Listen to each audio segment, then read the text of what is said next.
batching is my solution to taking time off for 3 months, but still having my social media channels run without me. So what I'm going to share today is literally what my team and I have prepared so that I can take 3 months off. Today, I'm very excited to be joined by Elise Dharma. If you don't know who Elise is, you got to know Elise. She's an Instagram strategist and the creator of On Video, a service that provides short-form video inspiration for coaches, service providers, and product brands.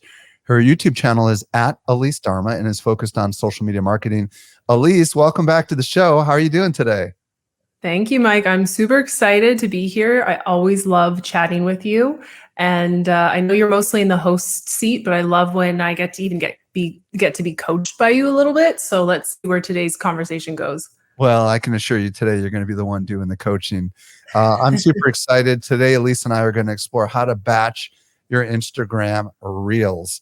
Now, Elise, before we get started, we should probably talk a little bit about why you're starting to batch this stuff.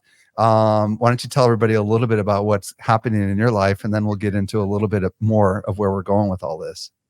Of course. Yeah. Batching isn't a new concept, but for me, it is my reality because I am 8, almost 9 months pregnant, preparing for a 3-month maternity leave. So batching is my solution to taking time off for 3 months, but still having my social media channels run without me. So what I'm going to share today is literally what my team and I have prepared so that I can take 3 months off. That is so cool. And anybody who's listening that might want to take a month off or a few weeks off because of vacation or whatever, this is applicable to anyone, not necessarily just those that are going out on maternity leave.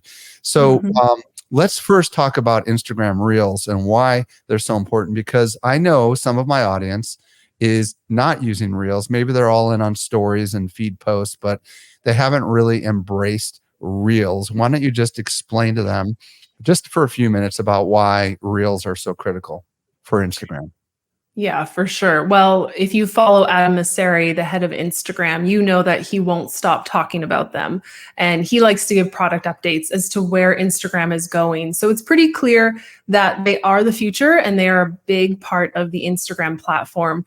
And I know you can, make short form videos on TikTok and there's YouTube Shorts. There's so many options, but Reels for marketing or Reels for business is, in my opinion, still the best place to invest your time because Instagram is the best sales tool for business owners. And we can dive more into that if you'd like. But, most businesses need an audience, they need visibility, then they need leads, then they need sales. So Instagram has tools for all those aspects.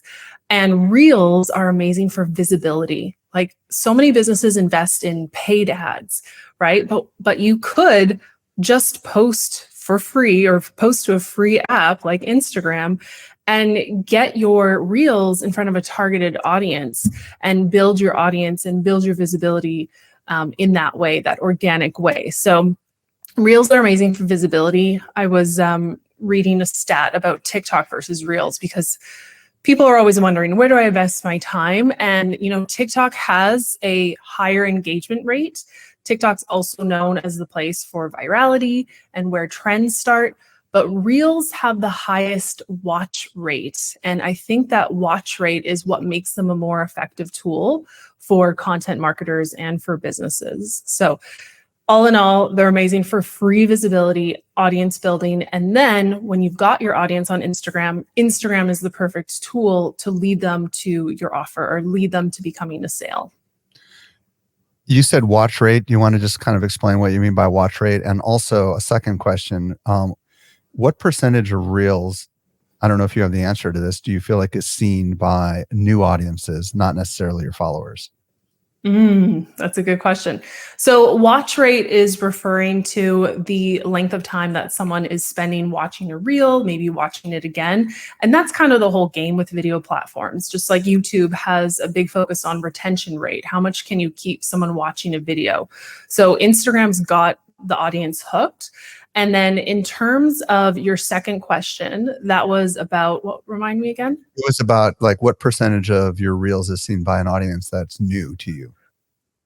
I think it depends on the type of reel. So when I make a reel that is a bit deeper on a story related to my experience, my life, or it's maybe a longer form type of explanation, I find that those type of reels, they really resonate with my followers who already know me. I find that shorter reels, or maybe a reel based off of a trend, or maybe a reel that's just video footage with text on top, that's really easy for someone to take in within 5 to 7 seconds, those reels are more likely to be put on the explore page or the reels feed in front of a new audience. So depends on the type of reel you make. This is interesting because I was interviewing another guest on the show recently who said that Adam Mosseri recently revealed that there's an algorithm for each of these features, right? So there's an algorithm supposedly for reels. And I would imagine that algorithm is deciding whether or not that reel is going to be shown to your fans and followers or whether it's going to be shown to new people. Have you heard anything about this algorithm at all? I'm just curious. Yes, I did look into Adam's update, and if I recall correctly, it's like most algorithms, they'll test your new content in front of your current audience, and then depending on how they react. So if they're rewatching it, if they're saving it, if they're sharing it, then those are all triggers to the algorithm that, oh, this is a good piece of content. We're going to share it beyond these followers. We're going to share it with other people who we know who are similar to these followers. They don't know this person yet. They don't know this account. But we're going to get it in front of people who we have the data on that we already know they like this content. And we're going to put it in front of them and see how they react. And then when that colder audience reacts well, that's when you have the real potential to go on the Reels feed and go viral. Very cool. All right, let's talk about batching a little bit. I don't know if you were a big batch person prior to knowing that your baby was coming, and maybe you've learned along the way some advantages or benefits of batching. So tell us a little bit about like how your life was before you started thinking about batching and like what you've discovered about the advantages of batching. Well, I'll tell you a little secret. I have been a batcher when it comes to YouTube content. So for the last couple of years, I've been able to batch film 6 to 8 YouTube videos in one day. And we can get into what batching actually is. With my Instagram, I struggled with really getting ahead of my content with my Instagram. And so this maternity leave is a good real life push to actually put my process into practice and put it to the test. I've never batched 3 months worth of content in advance before. So this one's definitely the strongest motivation I've ever had. And I'm curious to see like how my Instagram goes while I'm off in, August, September, even October. So keep your eye on my account if you want to see how we're doing. But yeah, now I'm all in on batching. I have no choice in the matter. Tell us a little bit about the advantages to batching. You're doing it on YouTube and you're also doing it now on Instagram with Reels. Yeah. Well, first of all, it's obvious. It's a huge time saver. I like to talk about making a batch of cookies, right? Let's say I'm 8 months pregnant. I'm craving a chocolate chip cookie. I'm going to go in the fridge. I'm going to get the flour, the butter, the chocolate chips, the sugar, and I'm not going to just take enough ingredients and mix them in my little bowl to make one cookie, right? I'm going to do the exact same process, like collect all the ingredients, mix them in the right way, and I'm going to do a big batch at one time. I'm going to make 12 cookies at one time. So it's the same concept when it comes to batching your content. Instead of making one reel at a time or one YouTube video at a time, you look at the whole big picture process, and for every stage of the process, you fit in 5 videos, 10 videos, whatever your capacity is. And so that's in essence what batching is. And it's a perfect analogy because we talk about a batch of cookies. And so all in all, huge time saver. It's, in my opinion, way more efficient to make 8 videos at a time than 1 at a time every single day. And with that, you also get mental clarity, right? Like when you know that you have 2 weeks of content, 3 weeks of content ready to go versus waking up every day and being like, oh yeah, I was committed to posting to Instagram. What am I going to post today? When you batch and you do those same steps in different phases, and I'll explain how that works in the real world of your week, you have a real mental clarity and you know that you're set up. And like I said, it's going to give me mental clarity to take 3 months off. So I'm excited to see how this all plays out. Do you find that it does anything for your creativity because you're actually thinking about a whole bunch of things at once? Yeah. So when we get into the batching process, you'll see that in different phases of creating a video, they call for different skills. And some phases call for ideating, brainstorming. And that does create momentum, right? Instead of just brainstorming one idea, once you get into that zone of genius, if you're a real creative thinker, but once you get into that zone of thinking and ideating, it's a lot easier to stay in that zone and come up with 5 or 10 video ideas than to switch out of that zone and then go into like a production mode type of zone. So I think that that's why it's more efficient, because it's sort of like having a million tabs open on your computer. Are you going to switch between all those tabs in a 10-minute period, or are you going to stay on one and get a bunch done on one tab in 10 minutes? You're going to get more done that way. Awesome. Well, let's dig into your batching process. What's the very first thing that we need to be thinking about if we're going to be batching our reels? Yeah. So the very first part is to set up the foundation of your batching process, sort of like the recipe. But the very first step is to choose a project management tool. Even if you're a one-person team, choose a project management tool. I'm talking things like there's Asana, there's Trello, there's Google Docs, and I use Asana, just putting that out there. It's an amazing, currently free tool, so check it out if you haven't. But really start with a project management tool because it'll keep you organized, especially when you have like 8, 10, 20 video ideas all on the go at the same time. And for me, I have a team who's going to be running and producing and publishing a lot of the content while I'm off. So they'll be able to look back and see exactly what the plan was for every single video. So sign up for a project management tool if you haven't yet. And then within your tool, you need to create a board just for your Instagram production or your Reels production. So in this case, I'll use Asana. You'll create a project board. And then you're going to create multiple columns within that board. So think of a Kanban board, if you're familiar with that, or a Trello board. You have these vertical columns, and these columns indicate the key phases, the key steps of your batching process. So you're going to want to set these up. So the first one I usually call ideas or ideas for review. Ideas for review is because I have a team who will collect ideas and put them in that column for me to review. So call it what makes sense for you and your business. The second column to the right of that one is going to be called to create. So this is effectively going to be my production line. When I go to film, I'm just going to look at everything under that to create column because it means they've been approved and they're ready to be created. And then the next column is going to be recorded. And this is especially important if you're batching in advance and you're someone like me, you're going to pass it off to a team. They need to know what's recorded and ready for the next phase or the next column, which is to edit. So these are all separate phases. And then after the column to edit, the next one's going to be to schedule or post. And then the last column is going to be posted. So there were 6 columns I went through right there. Those are the major key phases of batching.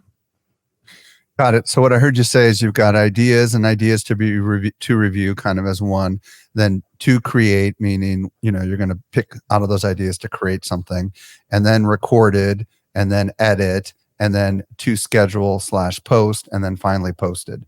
That's right. So why do you find that using a project management tool is better than just using sticky notes or using a Word document or using a Google Sheet or something like that? What's your thoughts on that? Because I'm 36 and I can't remember much these days if it's not written down. So especially with pregnancy brain, it's just the best way to stay organized. You know how it is when you're in the shower, you're out for a walk, you get an idea. If I don't record it somewhere, even if it's a voice note or like writing it down in my Asana tool, it's probably going to be lost, or I'm going to kill myself thinking about it. What was that idea? It was so good. It drives you crazy. And that again is an energy and a time waster. So it's just the best way to stay organized and not lose those ideas. And then it's a great place for your whole history of your ideas to be archived so that your team can always go back and reference what was Elise talking about that time she had that idea for that reel. It's in that project management tool, so they don't have to ping me while I'm on maternity leave. Well, I would imagine you could add another column called analysis if you really wanted to, right? Couldn't you? Like where you could analyze to see how well it performed if you had certain objectives or metrics, right? I like that. Yeah, you could even, so in Asana, you have your columns, and then every reel is a card that moves along from column to column. So if you had your column at the end called analysis, or let's say winning reels, you could move the card of the reel that performed well or hit your key metrics to that analysis or winning column. And that way your team always has reference of like, should we try something new? Or, oh, wait, that type of reel did well last time. Maybe we can do another version of that for this reel that we're creating. So I like that idea. You know, it's funny because I've used Trello a lot, and it sounds like, and we do use Asana, but I have people on the team that do that. It sounds like Asana has become more like Trello with these columns, because Trello was all about the columns and the cards and stuff. So you're saying that there's a view inside of Asana that looks a lot like Trello, huh? Exactly. Very Once fascinating. Asana brought that feature in, it was sort of like, oh, it's a more robust tool than Trello. So it became my go-to. Very cool. Okay, so the first step obviously is to create some sort of project management system that we talked about here. And once you've got that framework in place, what's next? Obviously, I think I know where we're going to go with this based on what you just talked about, but why don't you tell me what's next? Yeah. Because now we have an empty project management tool. We need to fill it with our Reels ideas. So the very first step after you've created your project management tool is to ideate and brainstorm. So like you said, get into that flow, get into that zone of genius. If you're a creative, you know, this is the time where you're going to scroll TikTok, you're going to scroll Reels, you're going to look for ideas of things that you can create for your business. So I want you to think of like, you know, you might see a type of trend on TikTok over and over again. It might not be relevant to your exact industry, but the question you want to ask yourself is, how can I adapt this to my industry? How can I adapt this in a way that I can put my own spin on it and my audience will care about it? So I scrolled TikTok first because trending ideas tend to start there first, even if I'm making Reels. And then I'll also scroll the Reels feed just to see what Reels is currently pushing as a trend in its feed. And so you'll get a sense too, especially because you're making Reels.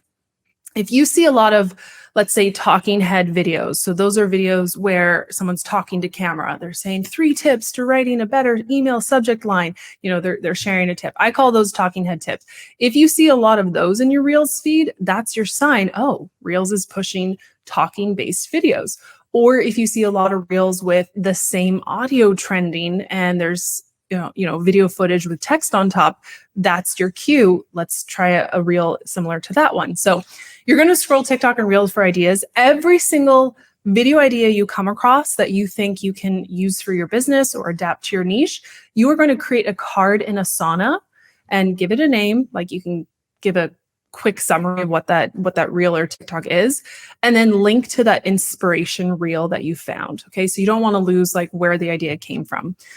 So you want to scroll and you want to put all your ideas in separate cards under the, what did we call it? The ideas column, After you've scrolled, you can also use tools like ChatGPT, our AI friend, and especially to get ideas for those talking head tip videos. So you could try a prompt into ChatGPT like, I'm a blank, insert what you do, who helps blank, insert your target market, right? So give ChatGPT the information, who you are and who you target or who you help. Then go on to write, what are some small tips my audience would find helpful who are looking for, and then list a benefit that your offer has, right? So just give ChatGPT context as to who you are, who you help, and then ask it, like, what are some tips that my audience would be looking for when they're looking for a better night's sleep? As a first-time mom, random example that just popped into my head.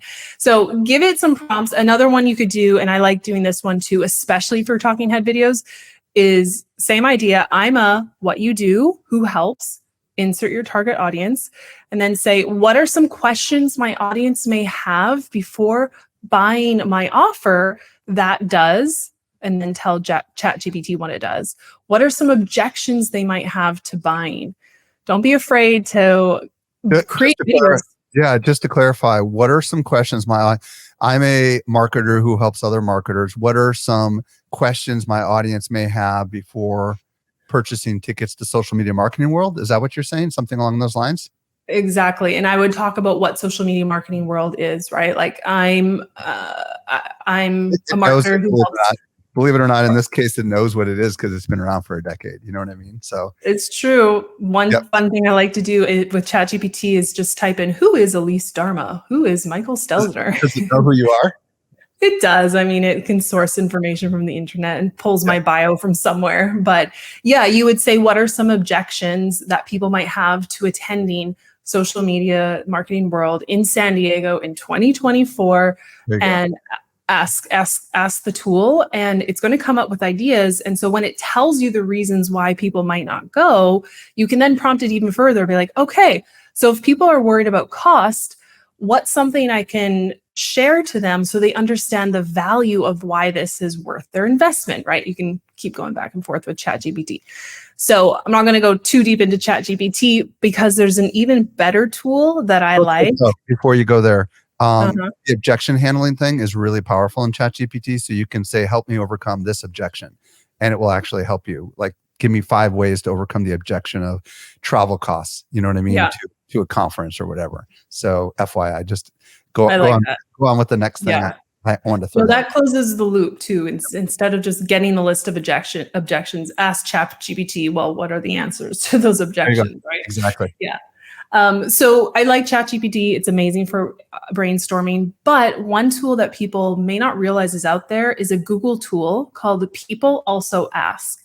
And so this one is almost simpler than ChatGPT because you can go to Google, type in a simple question related to your industry. Like, let's say you're a beauty salon in San Diego, and you type in, how do I choose a beauty salon in San Diego?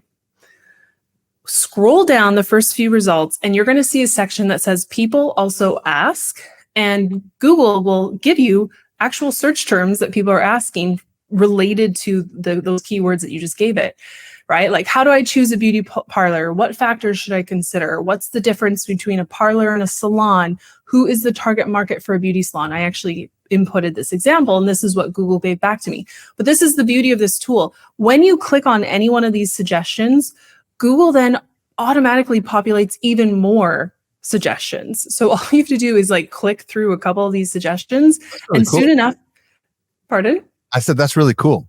Yeah, soon enough, you're going to have a list of like 10 questions, 20 questions that Google is literally telling you, like, this is what people are searching for when it comes to your beauty parlor in San Diego. So every single one of those questions could be a topic for a talking head video that you could film. Okay, so scroll TikTok and Reels, use ChatGPT, and consider using Google search and look for that people also ask section. My guess is you're going to get a bazillion ideas doing this, right? Yeah. You should. How do you even decide which ones to use? I mean, like, I don't even know if that's going too far off path, but I would imagine that could overwhelm someone. Like this.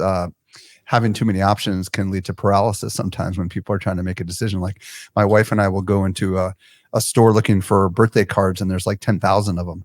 You know what I mean? So what's your thoughts about like, how do you decide once you got all those ideas? Yeah, well, I think it's a good problem to have. Better to have too many ideas than not enough. And you're just going to drop them all under that ideas column so that you don't lose them, because you might not film all of these ideas that you just curated today, but for your next batch filming session, you might not have to do the ideation step again because you have all those ideas you can go through. So if I were to look at them, I would look at the ideas that excite me, like I'm going to feel excited making a video on this topic. B, I know it's something my audience is talking about, they're asking about. C, I have a good idea for a hook. Like, whatever gets me motivated, especially as the on-camera person, I really believe that if I'm excited about the idea, my energy when I record is going to be that much more felt by the viewers. And I actually think the video is going to do better than one where I'm just like, okay, I have to read this script out loud now. People feel that. So that's how I would choose. And I would just think, okay, well, how many can I reasonably film at one time? I'd probably choose like my top 8 to 10, and I'd leave the rest. Okay, so we've got a system structure that we've created inside of a project management tool. We've found a whole bunch of ideas. What's the next part of the process here? Well, before those ideas can move into the creation process, I think they should be fleshed out a little bit. Now, some marketers are good with, here's the main concept, here's the inspiration link, so-and-so is about ready to record. I like to be a little bit more thorough. So all those ideas, maybe my top ideas under the ideas column, I'm going to go into the ones that I want to film, and I'm going to write them out. I might even write a word for word script, but more importantly, I'm going to make sure they're adapted to my niche. So I'm going to go into my Asana tool. I'm going to go through my favorite ideas that I want to create. And like I said, for a talking head video, I might jot down the main talking points I want to hit. So definitely always open with a hook. So that first sentence cannot be umming and ahhing, and it can't be, I went to coffee the other day and I had this thought. Well, actually, that's kind of a hook, but you know what I mean? You don't want to, you want to start where the story starts. You want to cut to the action, as they say in screenwriting. Okay, well, so, give us an example. Make one up on the fly. I mean, you were about to say, just make one up so people understand. Yeah, if you want to start with a storytelling, like what did I say? I went to the coffee shop the other day and I heard a woman ask a question that changed the trajectory of my life. That could be how you finish that. Okay. And the reason that's the hook is because people want to stick around to hear the payoff. Is that what I'm hearing you say? Exactly. It's like, what? Her life changed because of one question? What could it be? Wow. Or it could be, this is the one question that most businesses forget to include on their hiring form, but it's the key to hiring qualified candidates. That's a bit wordy, but something like that. So it's a BuzzFeed headline, right? Your 3 reasons why your newborn baby is not sleeping at night. That would get my attention pretty soon. So you want to, at the very least, script that first sentence. For a talking head video, the first sentence out of your mouth, it's got to hook someone, because people's have you ever watched someone scrolling Instagram? Like you're sitting on the bus, you're sitting on the plane, it's so fast. It's just like zoop, zoop, zoop, zoop, zoop. Like, I find it fascinating because it just goes to show how quickly your video has to hook someone. It's literally the first second. It's not even exaggeration. So you got to script the first line of your talking head video. If you're comfortable speaking on camera, you might just bullet point the rest and then script what your call to action is going to be at the end. Okay, so you're going to do this for all your videos that require you talking on camera. Now you could also script word for word, and I'll share a little tip on how you can film a scripted video without it looking like it's scripted. But I'm a fan of talking points. And then for videos that are trends based or audio based, you might not be talking to camera, right? You might be acting something out or whatever the case may be. You just want to make sure in this planning phase and scripting phase that you're adapting that trend to your niche, so that when you film, it's clear what you need to do. So this is all the third part: scripting, writing, and adapting to your niche. Perfect. What comes next? Well, once those ideas are effectively ready to be created, they move to the to create column, right? So when I have a film day scheduled in my calendar, and this is what I do, every Thursday, I block 1 to 2 hours in my calendar, and that is just for filming. Because all the stages that I'm talking about here, they don't have to be done at once, right? You can ideate on a Monday. Tuesday, you can script. Wednesday, you can film. And then we got to the other phases. Thursday, you can edit. Friday, you have 10 videos ready to be posted. So you can break up this process throughout your week. And I just make sure that every Thursday, when I'm on top of it, every Thursday, I have 8 to 10 videos ready under that to create column.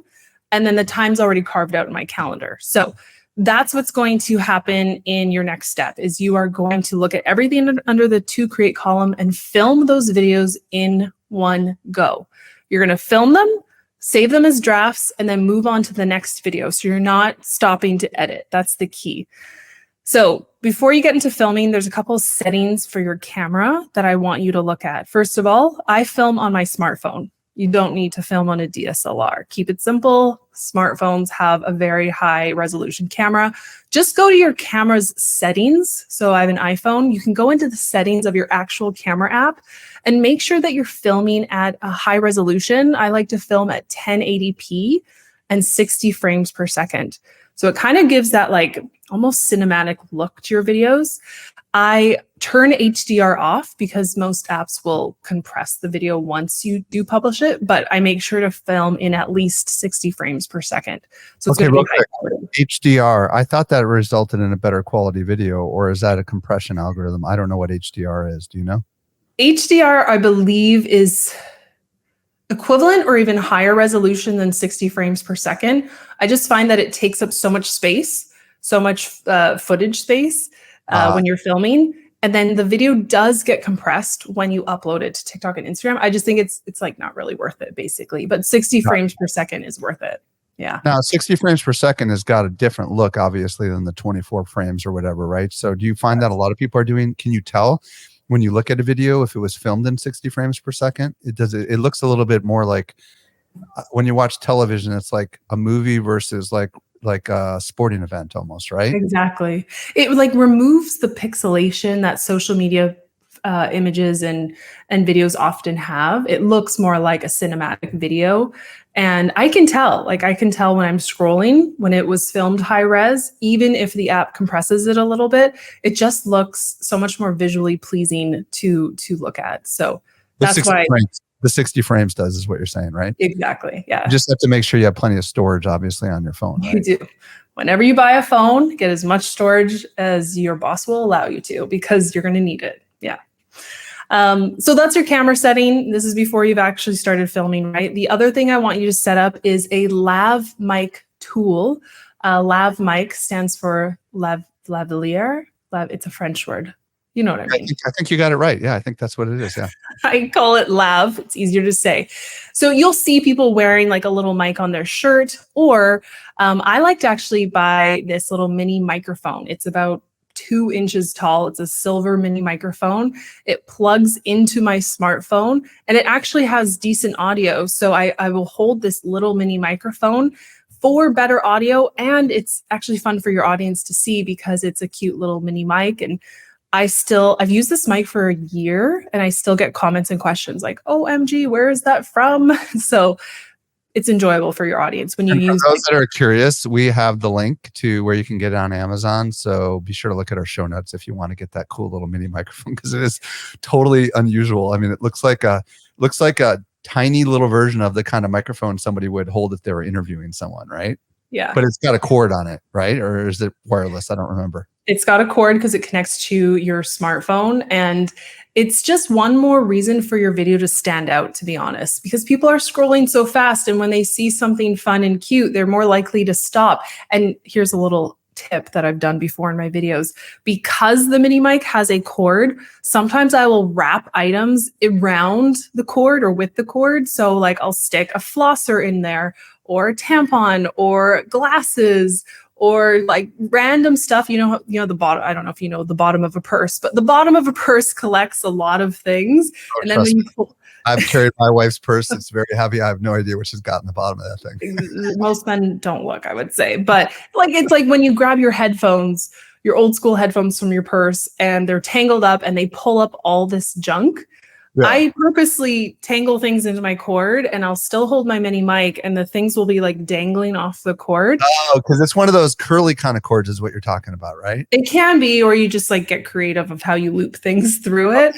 And it's a bit of an Easter egg trick that I like to use, because I don't acknowledge all these things dangling off my cord, but people in the comments are like, what is going on, Elise? And it's fun. So that's cool. So on the audio stuff, a lot of people don't use anything. They just talk to their phone. I mean, like, does the audio really make a big difference? You're an audio guy, so I think you know the answer to that. I know it does when it comes to podcasts. I don't know about short form video and whether that makes a big difference. I mean, what's your thoughts? I don't know. I would say your smartphone audio is good enough. It is great quality. Sometimes when you're filming in a bigger room or a room with an echo or an office that's echoey, that's when I'd like to use a microphone because it really directs my voice Right. and projects out when someone's watching that video. So in my case, I'm in a bit of an echoey room. So I prefer to use an audio to make it clearer and stronger, and just one more way to grab someone's attention. And I would imagine when you're outside, it could be important too if there's a lot of noise going on outside. Absolutely. You're right. I like that. Filming out in the real world. That's fun. You could do that too. Do you generally film? Let's talk about setting for a little bit. Do you generally film inside your office, or any thoughts on where you are when you film? I would say 90% of the time I'm in my office or in my home, because that's where I'm in my okay, I've got my desk, I've got my sauna, I'm prepped. And I like to switch it up. So, I don't necessarily want to film with the same background. I like to switch it up. Sometimes I'm sitting and just holding my mic. Sometimes I'm walking around my apartment and saying my script, like one line at a time, and then stitching it all together. So sometimes there's movement involved. Sometimes I'll open up with a hand gesture to capture that 1 second attention. And I like the idea of filming outside more often. So I like that. Yeah, I mean, back in the day when we were doing a lot more stuff on our YouTube channel, we definitely found that walking and talking videos were more attractive for people to watch because there's something going on in the background while they're listening to you. They're harder to film, obviously, because somebody typically is holding a camera and they're walking backwards, But that was always something fun. And I also know that sometimes the lighting can be way better sometimes when you're outside because that natural lighting, but sometimes it can be a real pain in the butt.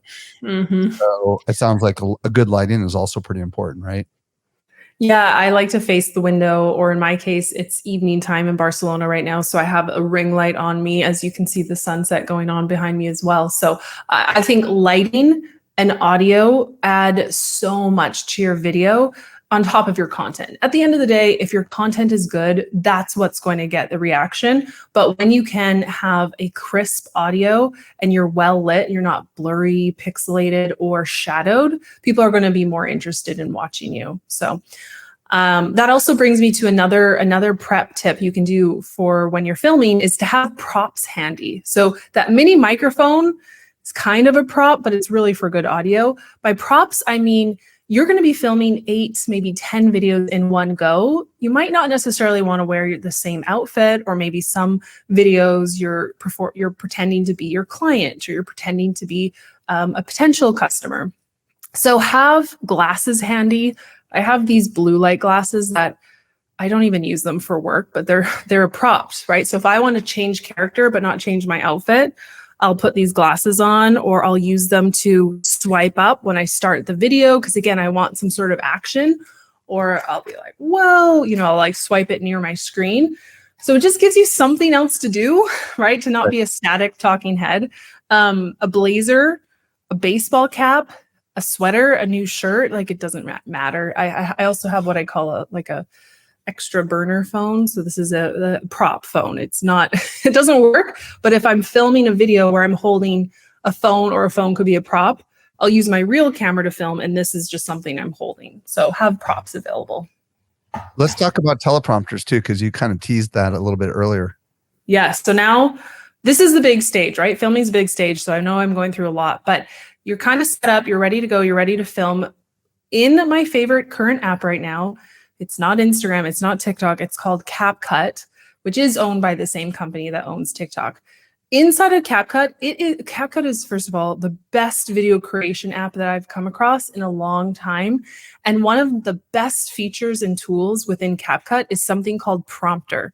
So you open up the CapCut app and you can go look at your buttons and options there. There's something called Prompter. Tap that and you can actually copy your script from Asana, paste it into this Prompter tool. You can choose how large your font is. You can choose the speed of your text. And then the text is going to be positioned right at the top of your phone. So when you do hit the record button, you're actually reading your script word for word, right? As a newscaster would.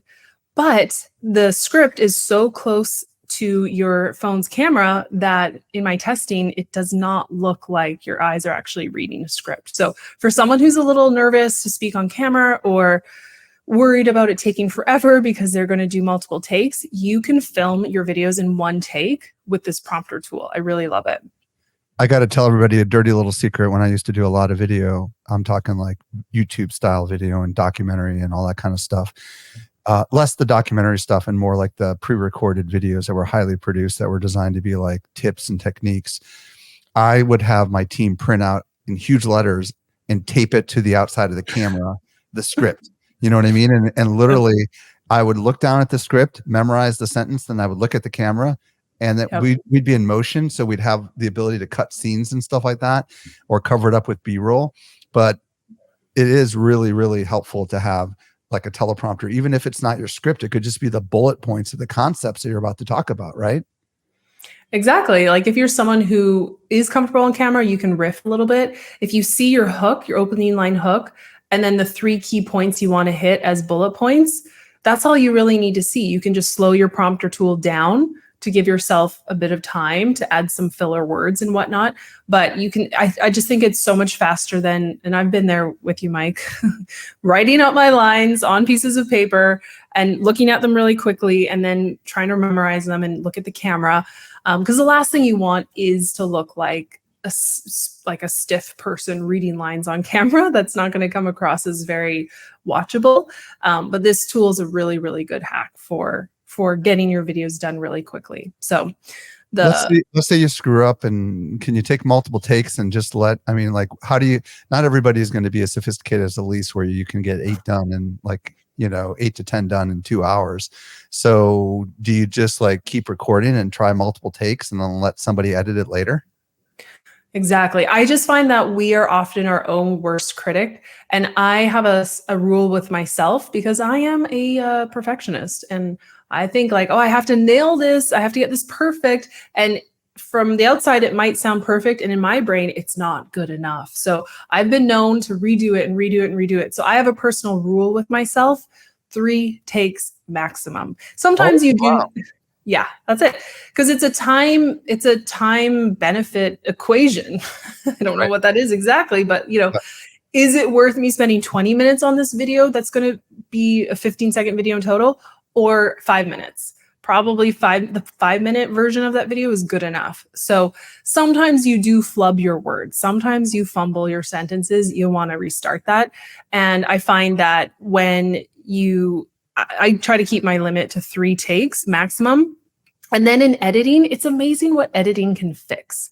When you're filming, you sometimes feel like, nope, I gotta get this whole script perfect word for word from top to bottom. That's how I'm going to publish it. But editing, you can remove so many of those little clips. You can mix clips around or any of those mistakes. So just film to where, especially if you're a perfectionist listening, film to where you think this is like an 80% grade or it's good enough and it's going to be great. Just keep moving. So talk to me about B-roll, because for those that don't know, B-roll is when you're filming ancillary stuff that might cover up some of these mistakes. And it's just kind of like what's your thoughts on how you do B-roll? B-roll is the last step of my filming. So for a lot of my videos, especially these days, my videos are talking head type of videos. So I film those all. Before I sign off on my video journey that day, I make sure I'm capturing B-roll. So B-roll is a film term where it's like secondary footage to complement the A-roll. And the A-roll is the main scene. It's the main scene with the main characters. So an A-roll would be the 2 characters talking. A B-roll would be looking at someone entering the grocery store because we're starting a new scene. So in some ways, you're going to be that main character when you're talking on camera, but you do want some clips, especially if you're batching to take a lot of time off like me.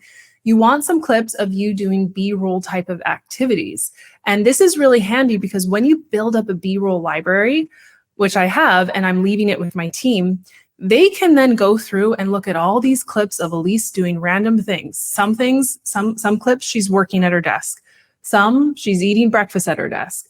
Others, she's walking the streets of Barcelona drinking a green juice, right? She's doing Pilates. There's some lifestyle aspect for me because I am a personal brand. So there are probably 40 or 50 clips in that folder. And the power is that my team can pull any one of those clips, add text on top. So the text can be inspiring. It could be a tip. It could be a takeaway from my YouTube video. And the call to action could be go watch the full YouTube video. Then they add trending audio on top and then they publish it. And they've just created a reel without me doing anything that will drive people to my YouTube channel.